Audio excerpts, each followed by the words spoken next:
paper, mask down with some gum strip if you're a professional, or I've used masking tape here, which is fine, and you'll need a soft pencil. And so first of all, we're going to do a very, very light sketch. So we want to focus on the horizon line, and then we want to focus on the skyline.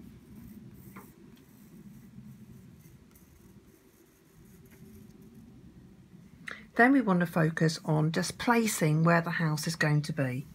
So we're going to put this little farm cottage in this area, just here. Don't worry too much about the perspective at this stage. Just make a little thumbnail sketch of it, and it will all fall into place once we start painting. It's just to place things. You no need to actually mark out the trees, but you can put where they're going to be, so put a little space. Watercolour, I've used ultramarine, so to switch it up rather from it just being black, you can choose a primary colour. I've chosen ultramarine here, and I've used an ultramarine Dutch watercolour paint.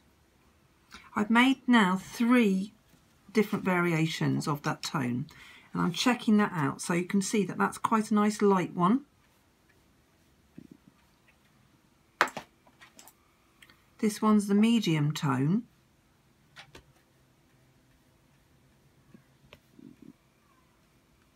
And then we've also got on top of that, we've got the dark deep tone.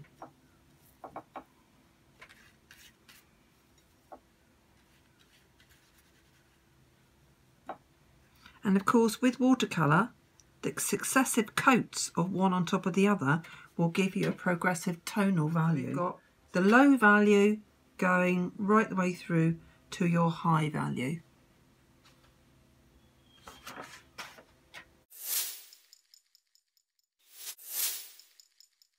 My paper so that I can do my sky.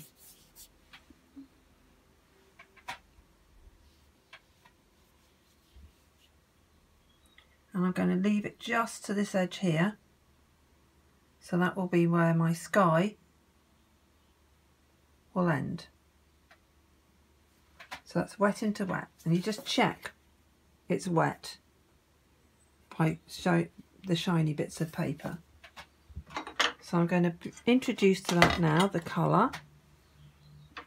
I'm using my light value colour as I make my sky. And I'm just going to let that run into the wet into wet. And it's going to actually create a bead at the sky level. So we call the bead is where I've actually wet it to. That's our bead. And you see it won't go past that water margin. And so we've got a nice backdrop to start.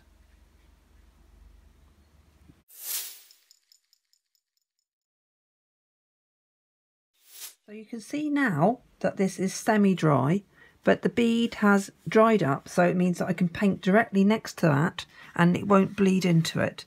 So I'm going to now build up my values.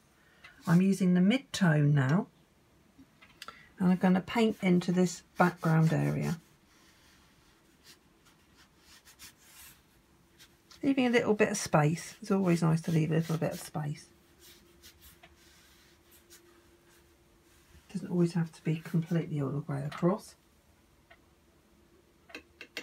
And I'm going to put in this wet into dry now, this foreground area. So this is wet into dry. I quite like leaving a bit of these scumbling marks in this painting.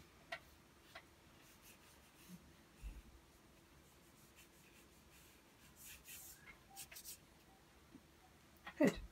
So we'll let that dry.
Hello, if you'd like me to send you the resources, the photocopies for this, via the email, and also to send me your results, I'd love to give you comments and a criticism and improvements as well where necessary.